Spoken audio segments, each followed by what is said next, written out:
Why I think that for war, broadswords are better than thrusting swords. Hi folks, Matt Easton here, Schola Gladiatoria. So this is a little extra video that's a follow-on from my previous video about Spadroons. Really, I'll keep this as brief as possible. So, in the Napoleonic era, we see a rise of swords like this, that is, let's call them fat-ass sabres, that basically, for a lot of people, take over from things like this, that is, Spadroons. And in fact, prior to this, lots of officers had carried things like this, the small sword. So we kind of see a transition as we go through the 18th century into the 19th century, so either side of 1800, where if we go back to the, let's say, the American War of Independence, so the 1760s, 1770s, still a lot of officers are considering themselves as gentlemen and carrying these. And they didn't get in fights on the battlefield very much. And if those of them that wanted to carry something a little bit more martial and bellicose carried things like this, the Spadroon or shearing sword, which, as Nick Thomas has correctly pointed out, had been around for quite a long time, so it wasn't a new invention. Now, you will notice that both of these are relatively narrow. In fact, this is a thrust-only sword, and the Spadroon, I would argue, while it is technically a cut-and-thrust sword, my argument would be that fundamentally this is a thrust-centric sword. Yes, it has an edge. Yes, you could cut someone across the face, across the wrist, across the thigh with it and do something. It does have that as an option, but fundamentally the most important attack with this sword is the point. Now, why therefore, most people I think know that stabs are more dangerous than cuts, why therefore do we see the rise of swords like this in the Napoleonic period? Well, I don't think there's a simple answer, because part of it is definitely to do with fashion. It's the rise of the hussars. We start to see hussar fashion come into, for example, the rifles. The rifles officers wear a pelisse, they wear clothes that are based on the fashion which has come into light cavalry. Light dragoons become hussars, they wear hussar fashion, influenced by Austria-Hungary and Poland and Central and Eastern Europe. And indeed, they adopt swords that the light cavalry are starting to carry now. Formerly, they carried forms of sabre in some cases, but also straight swords. And we start to see Eastern European influenced sabres start to come in. So there is a fashion element to it. But aside from that, I think if you are an infantry officer, that is an officer who is moving around on foot, or you might travel by horse, but you fight on foot alongside your men, this is a better weapon for war, I would argue, than the Spadroon. Why is that? Okay, 3 reasons I'm going to give you. First of all, under pressure, most people, no matter how much they've been taught to thrust or give point, and especially with a sword that can only thrust, when you've got bullets flying all around you and people trying to bayonet you or club you in the head with various types of objects, including musket butts, I think that most people tend to do this, okay? And there's numerous sources in history that exactly say that, in reference both to infantry but also to cavalry as well. And that was one of the main arguments against equipping cavalry with thrusting swords. Despite the fact you might teach them to thrust, when the proverbial hit the fan, they slashed all around themselves. So if you're going to do that anyway, then this is a better weapon to do that with, because you're going to have some effect on the opponents. And if you start doing that with a Spadroon, if you do it in a calculated and cool-blooded way, if you do slash at someone's face or neck or inside of their wrist, then indeed, yes, you might put them out of combat. But by and large, no. And this is not going to go through clothing. And that's where we get to the second point. So the second point is context, a big fat context. So if we're predominantly fighting soldiers who are wearing uniforms and hats and shakos and helmets in some cases, then the Spadroon, in my opinion, is a remarkably rubbish weapon. You really have to thrust a person in the face or in the torso to put them out of action. Simply hitting them on the sword arm, for the most part, is never going to, no matter how sharp this is never going to cut through their uniform enough to actually put them out of action. So therefore, and even if you thrust them in the body, yes, you might kill them, but they're not going to instantly die. So this is something that's really important to recognise. Anybody who's studied crime reports or looked at modern crime or studied battlefield injuries and things like this, or maybe you're a paramedic or something like that, you will know that a person who is stabbed does not usually, like 9 times out of 10, does not instantly stop to be an enemy combatant or a threat if they're threatening you. They keep attacking you. So the problem with something like the Spadroon or even the small sword is, yes indeed, you could run them through the body completely successfully, as was done with bayonets, and that person will keep trying to fight you.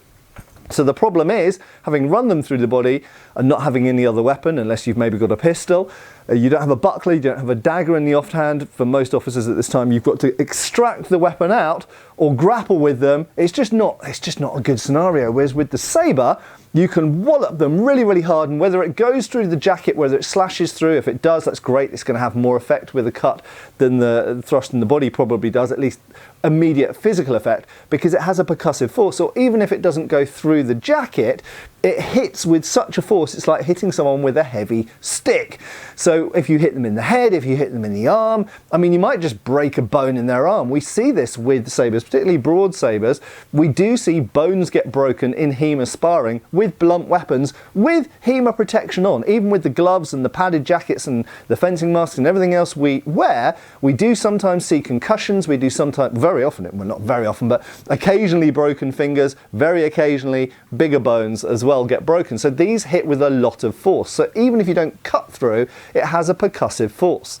So in the reality of combat where everybody's wearing uniforms and hats and this kind of stuff, this, especially if you're slashing around, is going to have a lot more effect than this if you're slashing around. But even if you run a person through the body, I would argue the sabre is going to have a more immediate effect on protecting you and removing the threat. Now, the final reason why I think that this is a much better weapon for officers to actually fight with rather than just direct their men, and we should bear in mind, of course, that there was a cultural change. So if we go back into the 18th century, officers rarely got into hand-to-hand combat unless they were serving out in the colonies, and for the most part they were using their swords to direct men and tell their men what to do, which admittedly might be the best thing for officers to do. But here we're talking about fighting weapons. So as soon as you need a fighting weapon for a battlefield, for skirmishing, for jumping around trenches and fortifications, I would argue the small sword ceases to be a very good choice. The Spadroon is not great. It's better than a small sword probably in most scenarios, but the sabre is or a broadsword, basket hilt broadsword, backsword is a better weapon. And the final reason is because who are most of your opponents going to be? They are not going to be other officers with swords. If you're an infantry officer, you're one out of dozens of men on foot.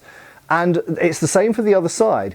Armies aren't made up of officers with swords, they're made up of people with long arms, muskets or later rifles, with a bayonet on the end. Now, that being the case, if you are armed with a sword and a pistol, in the Napoleonic period, perhaps a brace of pistols, usually single-shot pistols, later on double-shot pistols sometimes, later on after that, as we get into the late 40s and 50s, we start to get revolvers, but even then some people were still using single-shot pistols or double-shot pistols and a brace of them. Even if you've got those pistols, this ultimately, once you've unloaded that pistol, whether you've missed or hit however many people with it, you only have a sword at that point, okay? Most of your opponents at this point are going to have a long musket or a rifle with a bayonet in the end. That being the case, what's the better type of sword to have in your hand?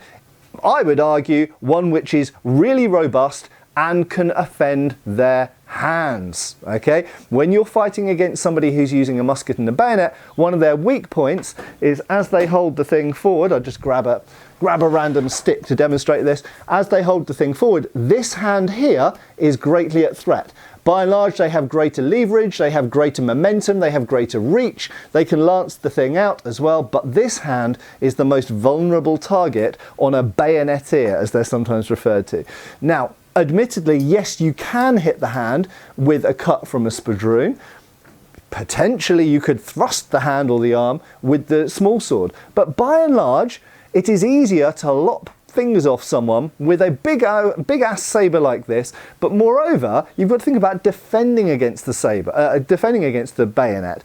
And there is a fundamental problem of weight here. So the bayonet attached to a musket or a rifle is a heavy, high momentum object which parrying is not particularly easy with a sword. This is a better, more weighty, more sturdy object in order to parry bayonets and command them, grab them as best you can, and come with a fight-ending cut back. Trying to defend against the musket and the bayonet with the spadroon, it gets pushed out of the way more easily, it's weaker, it's sometimes got less hand protection, it depends on the type of spadroon or sabre.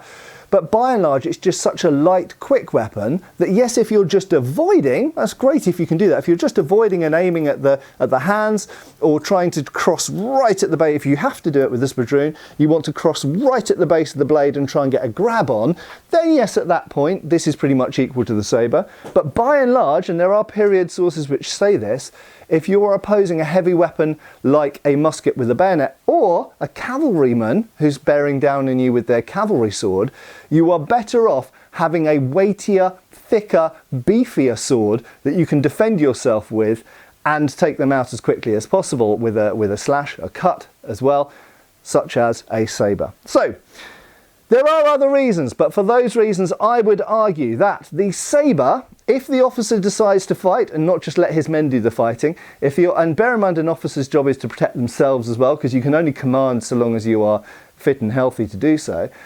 As a fighting weapon in war, my argument is that the sabre is a better weapon than the spadroon by some margin, and I would argue it's a much better weapon than a small sword for war.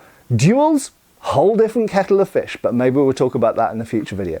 Thanks a lot for watching. I have been Matt Easton. I will be again next time. See you back on the channel really soon. Cheers, folks.